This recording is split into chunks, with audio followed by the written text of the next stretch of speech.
my colleagues in the Assembly, my colleagues in the Senate, I'd like to thank you publicly for all what you've done.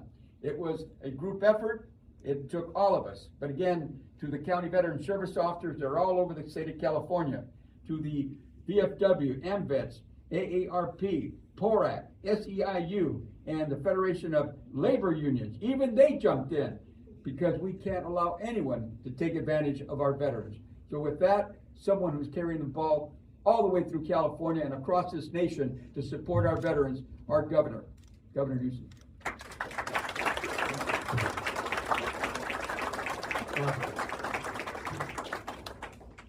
Thank you all. Thank you, Bob. Thank you, Mr. Senator. Thank you for your passion. Thank you for your action. Thank you for stewarding this bill. Thank you for your partnership, but also thank you for punctuating the point why we're here with energy and conviction and with your own narrative and story. To the Assemblywoman, let me express gratitude to you, your dad. I appreciate, I've been writing a little bit lately and got into some of the files on some letters from home. My grandfather, Arthur Menzies, who spent many, many years after that march, Corregidor, adjacent to the Baton March, as a prisoner of war, came back a different man. He was always a distant figure in my life, eventually took his own life. That, of course, is an example that is very familiar to many people in the veterans community, many families that have been torn asunder because of similar experiences. And it marks a consciousness, which I appreciate you expressed, and a thread to which you're pulling in terms of your leadership and commitment to this cause. But it's one that I know connects to all of you directly, not just indirectly. And so, again, to all of you, I'm grateful. I'm also grateful because, as was described, this was not an easy process. So I'm grateful to your fortitude. I'm grateful that you didn't fall prey to influence. It wasn't, and it isn't, an exaggeration to say, even this morning, folks were still working to make sure that I didn't go to the left here and sign this bill. Good people, people that I believed in the past had conviction, character, and purpose, but in many cases are influenced by other things. $73 billion reinforces that. Talk about waste, talk about fraud, you talk about abuse. California is doing something about it. Some people are talking about it, but they're not doing anything about it. We're doing something about it today. And so I'm very proud of all of you. That's leadership right here. The folks that stood strong and fought to make this happen. And I'm proud that it happened in California. Not first, there are a few other states that have marched the beat of a different drum for some time, but now California is joining that ranks with the ranks, as the Admiral said, of Commander, rather the largest, one of the largest cohorts of veterans anywhere in the United States of America. To the Attorney General, we say this all the time, program passing is not problem solving. So I appreciate highlighting the importance, not only of your being here today, but the importance of your team being there tomorrow and over the course of months and years to make sure we enforce and address the abuses in this space. But I'm grateful to be here in this space with all of you in the spirit that defines this moment. I also want to just acknowledge some broader leadership. This is not the first bill that we have signed to advance the cause of our veterans in the state of California. We've been building some momentum in the last number of years. Madam Secretary, thank you for your leadership, the work you're doing in real time.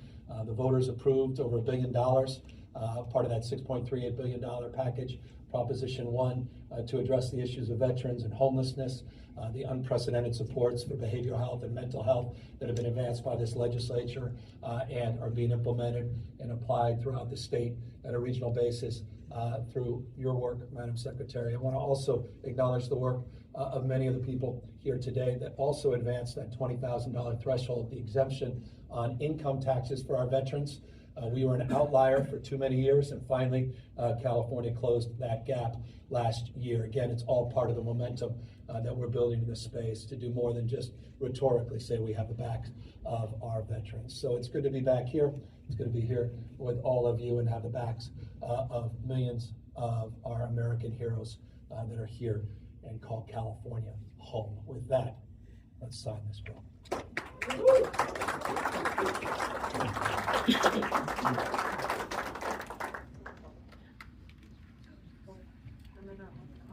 above you, Tony. You're good. Okay. I'm right here, yeah.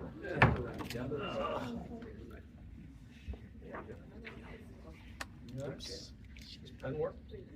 It better. Let me know when you're all lined up. You good? We'll why don't we just do this first? We'll get this.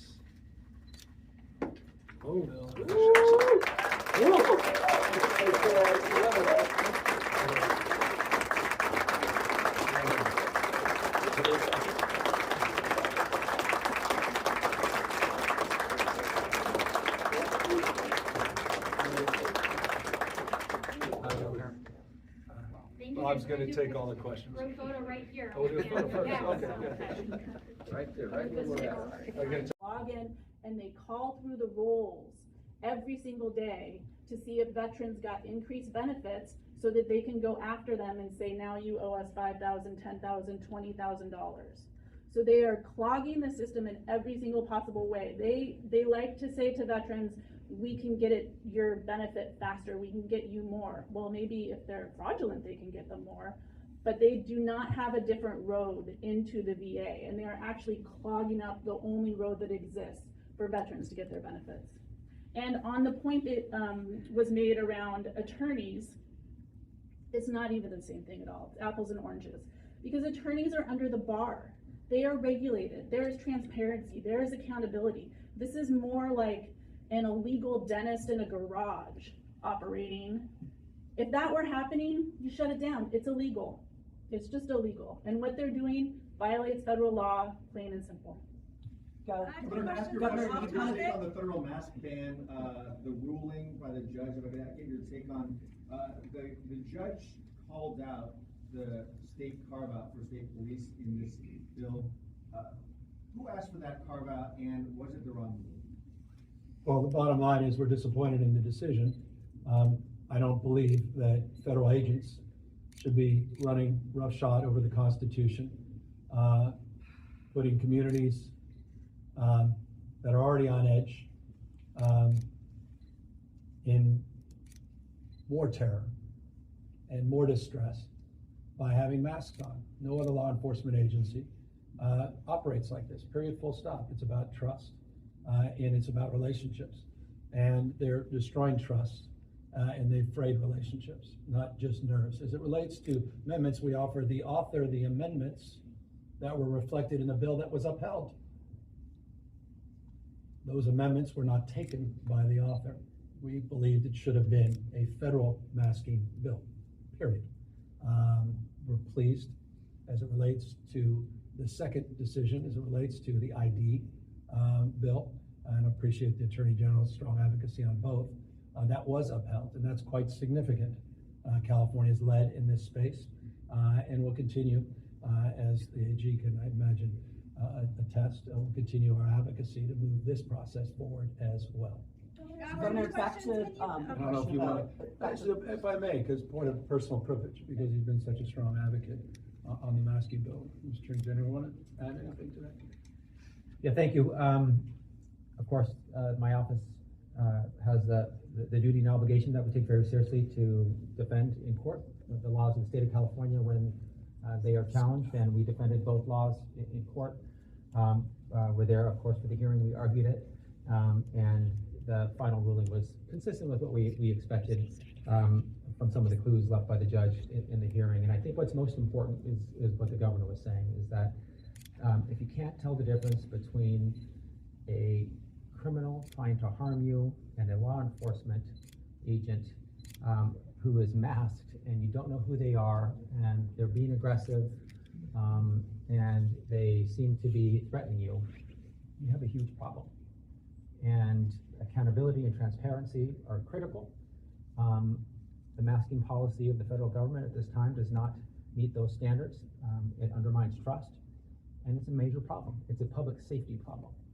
And so the court upheld the bill, at least for now, in terms of not granting a preliminary injunction brought by the federal government on the ID portions, requirement of a badge number or a name, a department, that's fully upheld for now. We'll see the case continues, of course, but a preliminary injunction asks, are you likely to succeed on the merits? And the federal government was denied when that question was asked. And as to the masking portion, the judge made very clear what a pathway might look like if this is something that California decides to pursue. And of course, when you have the federal government interacting with the state, there are things that are appropriate under the law to consider: the supremacy clause, the intergovernmental immunities clause, among them, which were considered by this judge in this ruling. But I think there's a path forward if it is sought, and we will continue to do everything in our power to defend the laws of the state of California when they are challenged in court. Back to the legislation. And if I can just say one additional point on this, I'm very proud of this legislature. I was very proud to sign that bill. It was the first in the nation masking bill. And I'm hopeful that Congress will take the leadership role and do the same. I am very grateful to the leadership, both the House and the Senate, at least the Democratic caucuses, for their willingness to make this a priority moving forward as it relates to any additional funding for DHS. And I think that's a principled stand, and it's one we strongly advocate. Back to the legislation, you kind of alluded to this, but didn't quite say it. Is this a way for you to kind of get ahead of White House claims that California's rife with abuse? No, this is just the right thing to do, period, full stop. It is the contours of so many other debates here in Sacramento. I might as well be having a debate we had in 2019 when we were going after check cashing and payday lenders and everything else. And these are a lot of similarities, dissimilarities. I'm not suggesting they're precisely the same, but this was a principled thing to do. I just offer it as a point of consideration in the context of that debate. Maybe they want to consider the waste, fraud, and abuse in this space as a priority to help veterans that they claim they care so deeply about. The rhetoric doesn't match that reality. Governor, you're going to unit later about the CHP or the mask ban. Are you saying you think it should only apply to federal officers? I thought it was the cleanest approach to go, but we signed the bill we signed. To the extent they want to consider another bill on the basis of the decision that was rendered by this particular judge. Now we're going to see how the process unfolds, which was the implication, or at least the suggestion that the Attorney General made. We'll see where that goes. But as it relates to the issue of federal masking, that was the intent that we were trying to ultimately advance. They made a determination, the legislature, to include local government. They made an exemption for state government. Now on the basis of these facts and what was actually said in the opinion, there may be, as the Attorney General said, a different path. Governor, an assembly member is introducing a proposal to close a water's edge tax loophole. Do you support the concept of that, and have you had any conversations? I haven't had any conversations about that. Governor, you're headed to Munich later this week to talk about climate. Can you talk about what your message to global leaders is going to be? And then secondly, can you weigh in on Casey Wasserman, where in LA there are calls for him to step away from leading the LA Olympics? This comes after a 2024 report where he was alleged to have had inappropriate affairs with subordinates at work, and now he is mentioned in the Epstein files not as having anything to do with Epstein, but as having these exchanges. Yeah, no, I've read what you've read on that, and I'm aware on the basis of the response by Casey, his statement. I haven't had a chance to sit down with him, and I'm looking forward to doing that. I'm also looking forward to the other 3 million pieces of evidence on the Epstein file to be released by the Department of Justice. What the hell are they hiding? They've only released half of the documents. That needs to happen, and to the extent that I will have a stronger opinion, will be on the basis of that engagement directly with Casey. On the issue of the environment, and of course the endangerment finding issue that was brought up and highlighted this week under the EPA, I'm going to not double down on stupid. I'm going to continue to try to lead an agenda where we could be competitive against China. China's cleaning our clock as it relates to low carbon green growth. They're cleaning our clock in terms of not just electric vehicles, because it's not, again, about electric power, it's about economic power. It's about supply chains, it's about relationships. It's about exports, it's about manufacturing, it's about jobs.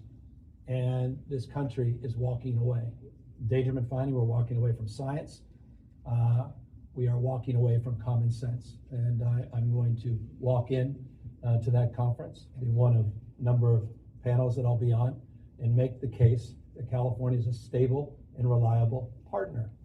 That California has significantly grown its GDP. It's the fourth largest economy in the world for the moment. And we have significantly reduced our greenhouse gas emissions. We are in the how business. We are implementing our ideals. 3/4, or rather 2/3, 67% of the economy of this state runs on 100% renewables, at least 100% of that 67%, meaning California is demonstrating in scale that we can lead with the application of these new technologies, and we are a big beneficiary of the economic benefits of that as well. What's your comments on President Trump posting that video of the Obamas as a... Well, it's disgraceful, racist, it's abhorrent. Any other circumstance, that person would be fired. Board of directors would ask him to be fired, be ashamed and humiliated, and would have apologized. He did none of the above. The President of the United States sending out a racist trope should disgust every human being in this room, everyone. I don't care if you're Democrat, Republican, Independent, watched Kid Rock this weekend or Bad Bunny. You should be disgusted by the behavior of the President of the United States. And then I'll extend it. The behavior included trying to lay out some anonymous staff member, if you believe that. Lying to the American people, putting out a racist trope, disgraceful. Leader of the leader of the free world. I don't care who the hell you are. That was sick. It was sick. Sickens me in my core, and I appreciate you bringing it back up, because I can't believe that was washed away just with another news cycle. How the hell is he allowed to get away with that? You think he was doing it to avoid the Epstein's file? Health funding by the White House today, $328 million of that is for California. So what is your response? How do we... 328, we're getting money? I didn't hear the first part. What do you... Of the $600 million rescinded in public health funds from the 4 Democratic states, for California, that's $328 million. Yeah, we're going to litigate. We've got an attorney general that's well-versed in litigation, but he's more importantly, we litigate from a position of strength. We believe in the rule of law, not the rule of dawn. I hope it's dawned on you and everybody else that your question, what you just asked, framed with 4 Democratic states. Is